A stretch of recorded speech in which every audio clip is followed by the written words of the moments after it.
वाडा साहब के बहुत सारे लोगों को यहाँ पे कंटेम्प्ट के नोटिस जारी भी हुए, बुलाया भी गया, तो उसमें अक्सरियत जो है वो जाके वो माफ़ी मांग लेते हैं, अपोलॉजी कर लेते हैं, खुद को कोर्ट की मर्जी पे छोड़ दिया जाता है। आपकी क्या स्ट्रेटजी? आप जाके कोई उनसे अपोलॉजी करेंगे, कंटेस्ट करेंगे, ट्रायल का सामना करेंगे, या क्या करेंगे सर? रऊसा, अभी तो मेरी नाकस सोच के अंदर, क्योंकि मैं तो कम अकल आदमी हूँ, लेकिन मैंने तो कोई कंटेम्प्ट ऑफ कोर्ट के करीब से भी नहीं गुजरा। मुझे आप कहेंगे जर्मनी में कोई हवा चली थी और पत्ता गिर गया था और मुझे घसीट के पाकिस्तान में ले आए, तो मुझे तो घसीटा जा रहा है। जिन्होंने नाम लेकर गालियां दी हैं, जिन्होंने बदतरीन बातें की हैं, जो जबान चलाई है, मौलाना साहब ने सुप्रीम कोर्ट को घेरे में लेके कहा है जजों को हम घसीटेंगे, रऊफ हसन साहब ने जो जबान इस्तेमाल की टाउट करके और क्या कहते हैं कोर्ट को मलाइन किया है, हमने तो ऐसी कोई जबान इस्तेमाल नहीं की, और जबान इस्तेमाल भी नहीं की, उसके करीब से भी नहीं गुजरे, कहा उनको छोड़ दो तो इधर आ जाओ। तो मुझे तो ऐसा लग रहा है कि शायद मुझे बुलाने में शायद किसी ने प्रीएम्प्ट कर दिया है कि जिन जजों के बारे में मैं बात कर रहा हूँ उनके शवाहिद दी हैं अल्लाह के हुक्म से मेरे पास, तो शायद उस वजह से मुझे रोक रहे हैं, या सही बात करने के लिए रोक रहे हैं। भुट्टो साहब को सही बात करने में फांसी चढ़ा दिया, तो यहाँ तो जो आपसे ठीक काम करता है उसको सब नीचे घेर के गिराना शुरू कर देते हैं।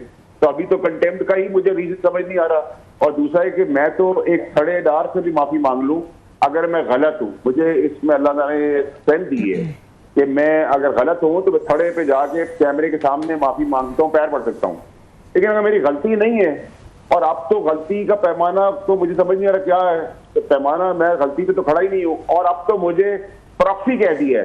तो जिस जज ने मुझे प्रॉक्सी कहा है, अब तो वो जज बताएगा कि भाई मेरे पास सबूत दे, तो फिर आगे बात चलेगी। कंटेम्प्ट तो मेरी इज्जत के साथ हुआ है, इंडियन अखबारों ने मेरी हेडिंग लगाई है, अंग्रेजी अखबारों ने मेरी हेडलाइन लगाई है, तो अब जिसने दम दिखाया है, जुर्रत दिखाई है प्रॉक्सी कहने की, वो आगे भी जुर्रत दिखाए। अच्छा सर, अगर वो ये कह दें जी कि उन्होंने कोई नाम तो नहीं लिया आपका जज साहब ने, वो कहें जी प्रॉक्सी मैंने आपको तो नहीं कहा था, प्रॉक्सी कुड भी ए बी जी, रऊफ हो सकता है, रबिया हो सकती है, कोई और हो सकते हैं, तो आपका नाम तो नहीं लिया उन्होंने कि आप प्रॉक्सी हैं? Sir you didn't say that. अगर तो वैसे रऊफ साहब ये बात है नहीं, लेकिन मैं आपकी बात करते हुए अगर इस बात को मान लूं, तो फिर उन्होंने कहा अपनी प्रॉक्सियों से हमके धमका रहे, तो वो 5 आदमी जिन्होंने प्रेस कॉन्फ्रेंस की थी उनमें से कोई प्रॉक्सी है, तो जज तो इल्जाम लगा ही नहीं सकता। तो अगर मेरा नाम नहीं था तो फिर उनमें से 5 था, तो भाई आपने इल्जाम लगाया तो उसका भी जवाब दे दे। तो अब तो आगे कुआं पीछे खाई है, ठीक है। हम मैं और आप एक दूसरे पर इल्जाम लगा सकते, जज कानूनी तौर पर नहीं लगा सकता।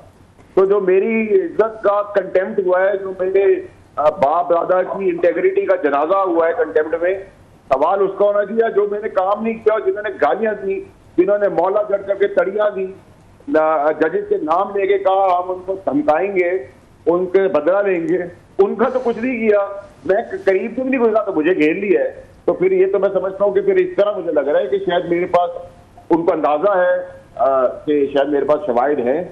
मैं आगे बढ़ रहा हूँ। नहीं, आपके पास हैं शवाहिद जो बातें आपने की थी साहब? राउत साहब, जो मैंने तकरीर की वो शवाहिद के बगैर की ना, वो तो टिप ऑफ आइसबर्ग है। अच्छा, मेरे पास कोई है जब भी मैं आगे बढ़ रहा हूँ, ऐसा तो नहीं कि मैं हवा में कोई बात कर रहा हूँ। मैं जो इल्जाम लगा रहा हूँ उसके पीछे एविडेंस दिखा रहा हूँ, उस पर कोई एक्शन नहीं हो रहा, उस पर कोई एक्शन नहीं है, एविडेंस के ऊपर कोई एक्शन नहीं है। तो मैंने बात नहीं की, उस पर मैं जा रहा हूँ। मैं जाऊंगा चीफ जस्टिस साहब और उनका जज जो है, जो बेंच है, मैं उसको ऑनरेबल और ईमानदार समझता हूँ और उनकी अपॉइंटमेंट से पहले उनको समझता हूँ। तो मैं ईमानदारी पे जा रहा हूँ। अगर कोई ऑनरेबल नहीं होता तो मैं भी नहीं जाता। तो सर आप वहाँ पे ये जो कह रहे हैं कि आपके पास एविडेंसेस हैं, तो ये बेंच के सामने रखेंगे जब हेयरिंग होगी आपकी कंटेम्प्ट वाले केस में? ये तो मुझे वो देखिए ना, मुझे तो सुप्रीम कोर्ट का नहीं पता। अभी तो मुझे सवाल ये है मेरे दिमाग में कि भाई मैं तो एक जगह से गुजरा नहीं हूँ। आप इस्लामाबाद बैठे, मैं जर्मनी बैठा हूँ, आप कह रहे इस्लामाबाद में बल्ब फ्यूज हो गया, इधर आ जाओ। तो ठीक है, मुर्गी महंगी होगी तो इधर आ जाओ, अंडे दुकान पे नहीं मिले तो इधर आ जाओ। मैं तो कहूंगा ना, मेरा क्या कसूर है भाई, जिन्होंने किया उनकी तो पहले बात करें। मैं तो करीब से भी नहीं गुजरा हूँ, ठीक है। अगर मेरा ठीक बात करना अभी ये प्रीएम्प्ट कर रहे हैं, देखिए मुझे तो नहीं पता कि मेरी वहां सुनवाई क्या पहले मेरे साथ कौन सा इंसाफ हुआ या पाकिस्तानी का पहले कितना इंसाफ हो गया है। जो मेरे साथ हो जाए 40 साल बाद, तो भुट्टो साहब का ये पता चला है कि गलत फांसी थी, उस पर भी कोई सजा नहीं दी सिंबॉलिक। उस जज को नस्ता टावर गिरा दिया और जज को सिंबॉलिक कोई सजा नहीं है। तो गैरत इज्जत हमारी तो है ही नहीं सर, हम तो सड़क पे हैं कहीं जंगल वंगल में हमें फेंक दिया गया था, हम मिट्टी खाते हैं, हम आंख से अंधे हैं, कान से बहरे हैं, मुंह से गूंगे हैं। अच्छा सर, आपने of course you are up against powerful जजेस, honourable Supreme Court of Pakistan.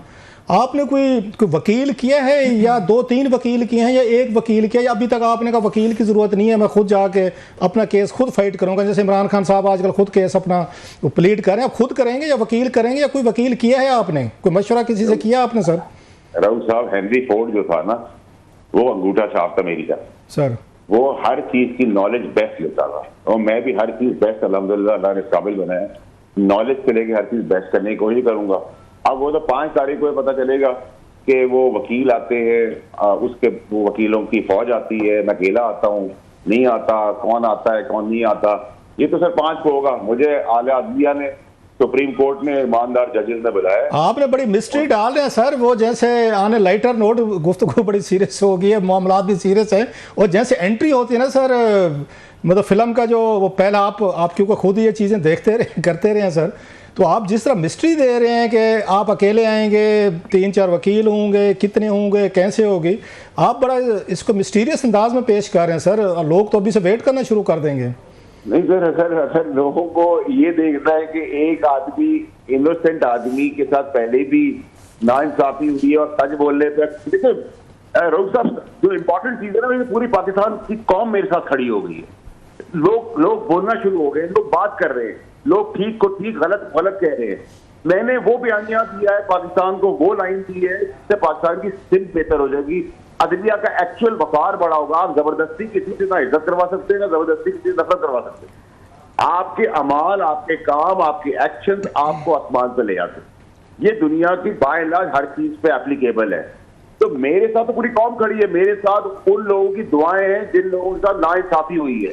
तो दुआ वर्सेस आहें, ये मैच है। अच्छा भट्ट साहब, कहीं ये वजह तो नहीं है सर, आपने अपने उसमें भी कहा था प्रेस कॉन्फ्रेंस में, क्योंकि इन्होंने आपको डिस्क्वालीफाई किया था सीट से, और आपको ऑफ कोर्स एक बंदे को एक लंबी आल डील से गुजरना पड़ता है, उससे आप गुजरे, पार्लियामेंट से बाहर हुए, इस्तीफा देना पड़ा, फिर बाहर हुए सारे, तो कोई इसमें कोई थोड़ा सा जाती गुस्सा भी शामिल है आपका कि अदलिया ने, उन्हीं जजेस ने आपको डिस्क्वालीफाई किया?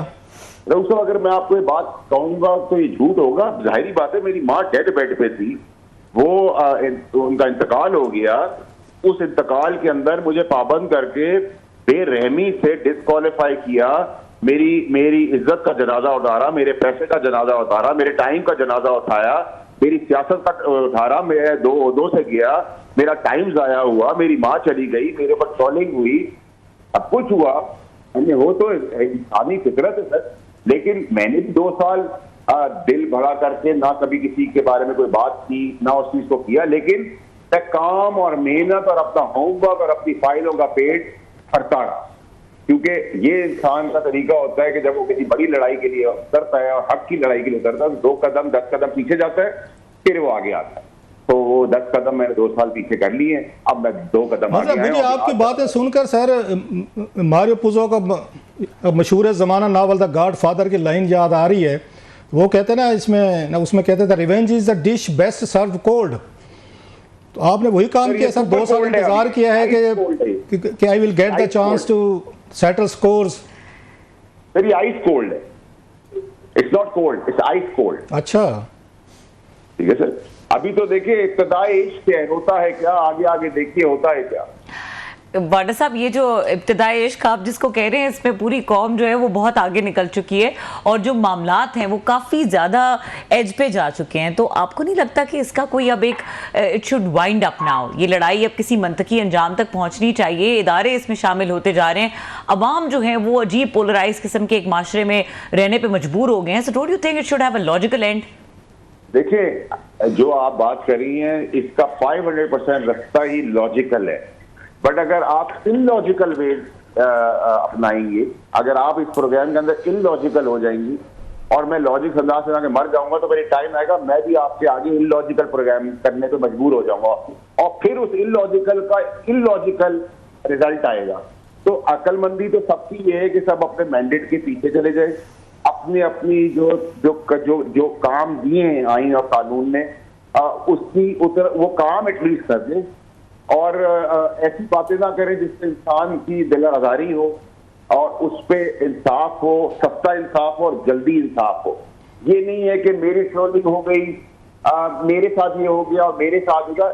हमें सबको इक्वल प्लेटफॉर्म पे इक्वल वे में चलना होगा और पाकिस्तानी अब ये कौम इस चीज के ऊपर फुल स्विंग में खड़ी होगी।